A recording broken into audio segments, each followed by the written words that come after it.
ایک ایرانی کا گھوڑا قریب سے گزرا تو اس کی دم پکڑ لی اور اس کو جو پکڑ کے کھینچا، ایرانی نے سارا زور لگایا کہ گھوڑے کو میں نکال لوں، وہ گھوڑا نہیں چھڑا سکا۔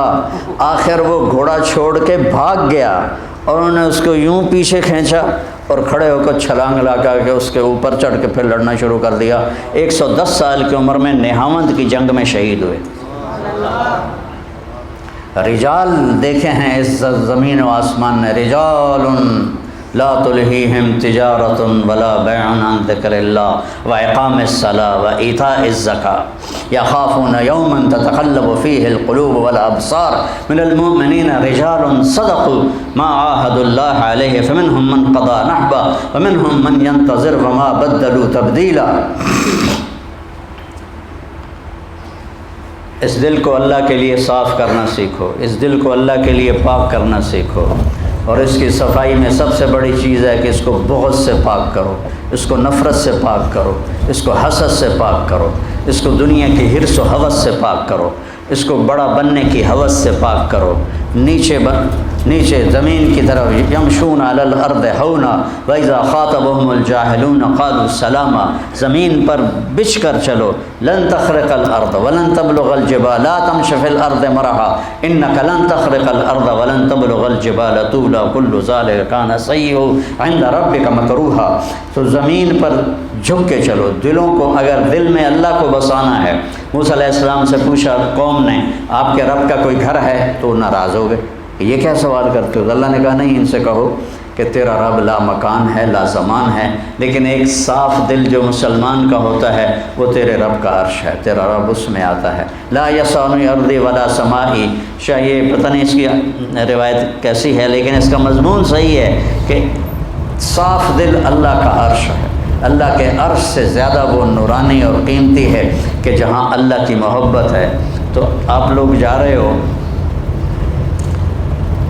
اللہ کو سامنے رکھ کے زندگی گزارنا، اور اللہ کو سامنے رکھ کے زندگی گزارنی ہے تو سیرت پڑھو، سیرت قرآن پڑھو، سیرت پڑھو۔ اور آپ کو ایک کتاب اللہ نے دے دی ہے، کیا نام ہے؟ کیف عاملہم۔ اس کو اس طرح ساری زندگی پڑھو جیسے قرآن پڑھتے ہیں، کہ آپ کو پتہ چلے کہ زندگی گزارنی کیسے۔ مولوی بن کے زندگی نہیں گزارنی، مومن بن کے زندگی گزارنی، دیوبندی بن کے زندگی نہیں گزارنی، امتی بن کے زندگی گزارنی، مسلم بن کے مومن بن کے زندگی گزارنی۔ کسی سیاسی تحریک کا حصہ نہیں بننا، کسی تحریک کا حصہ نہیں بننا۔ اور جیسے میں اپنی طرف سے میں ٹکریں مارتا رہا کہ تمہیں مثبت زندگی سکھاؤں، مثبت سوچ سکھاؤں، تمہیں منفی جذبوں سے نکالوں، تمہیں نفرتوں سے نکالوں، تمہیں بغض سے نکالوں، تمہیں حسد سے نکالوں، تمہیں حقارت سے نکالوں، تمہیں دنیا کی حرص و ہوس سے نکالنے والا تو اللہ ہے، میرے بس میں تو کچھ بھی نہیں۔ چند جملے تھے جو میں تمہیں ساری زندگی سناتا رہا، سارے سال سناتا رہا، لیکن اس دل کو اللہ کا مسکن بنانا ہے، اللہ کا عرش بنانا ہے۔ تو میرے عزیزو، اسے وہ انصاری صحابی کی طرح کہ اس دل میں کسی کے لیے کوئی نفرت نہیں۔ ہم نے کہا اس دروازے سے جنت ہی آ رہا ہے۔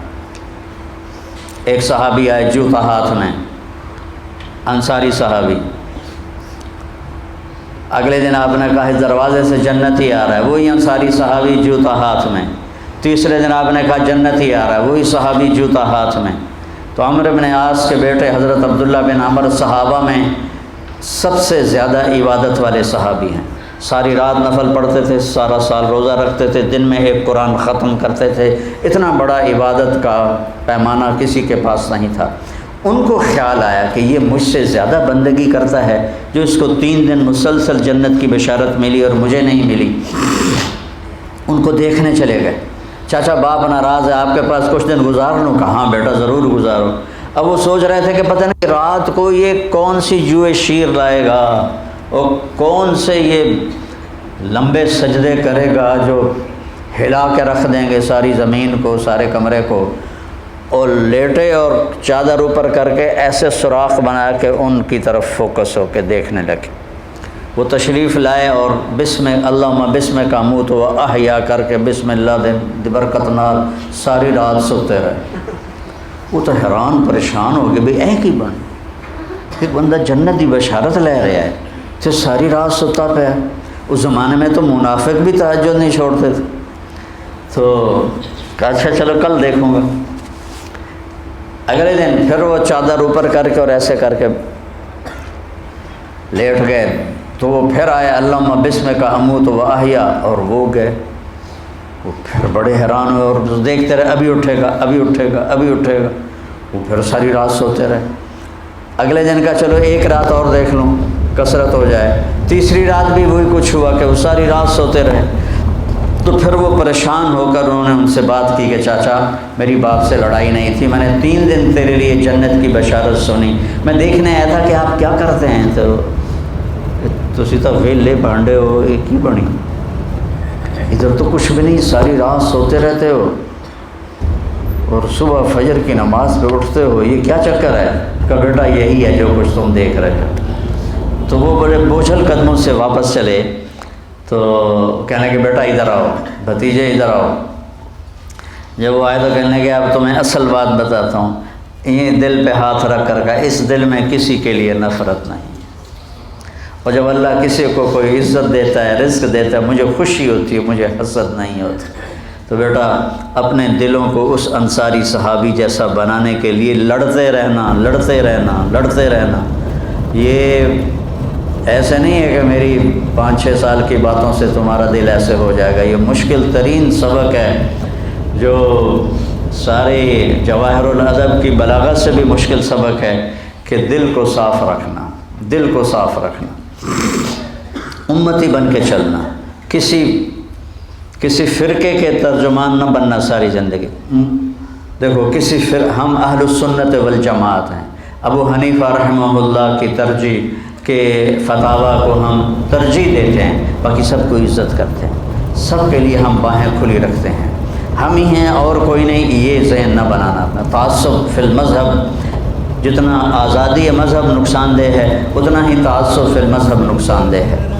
تو اپنے آپ کو امتی بنا کے چلنا، اپنے آپ کو اپنے نبی کا نائب بنا کے چلنا، تم انبیاء کے وارث ہو، اللہ نے تمہیں وارث بنایا، تمہاری یہ عمر ہے، ہم تو ڈھل گئے، قبر قریب ہے، دنیا دور ہے، آخرت قریب ہے، اللہ آپ کو لمبی زندگی دے، آپ میرا سرمایہ ہو، میرا ذخیرہ ہو، اگر آپ صحیح چلو گے تو میرے لیے پروفٹ ہے، میرے لیے نفع ہے، میرے لیے بہت بڑی عزت کی بات ہے، اگر آپ ادھر ادھر ہو گئے تو میرا ہی نقصان ہے، میرا ہی گھاٹا ہے۔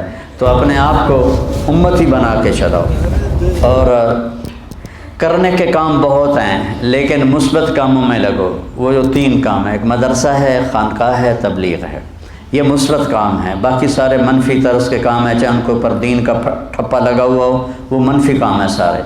مثبت کام صرف یہ 3 ہیں، ان میں اپنی طاقت کو لگاؤ۔ کسی کو اللہ نے قلم کی طاقت دی ہے تو اس کو استعمال کرے، کسی کو شاعری کی طاقت دی ہے تو اس میں آگے بڑھنے کی کوشش کرے۔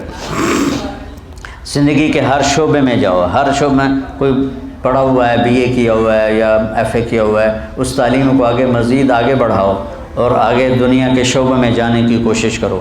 اگر کہیں کسی بھی جگہ کام کرنے کا موقع ملتا ہے تو بیٹا آگے بڑھنے کے لیے اپنے آپ کو نمایاں کرنے کی کوشش نہ کرنا، پیچھے رہنا۔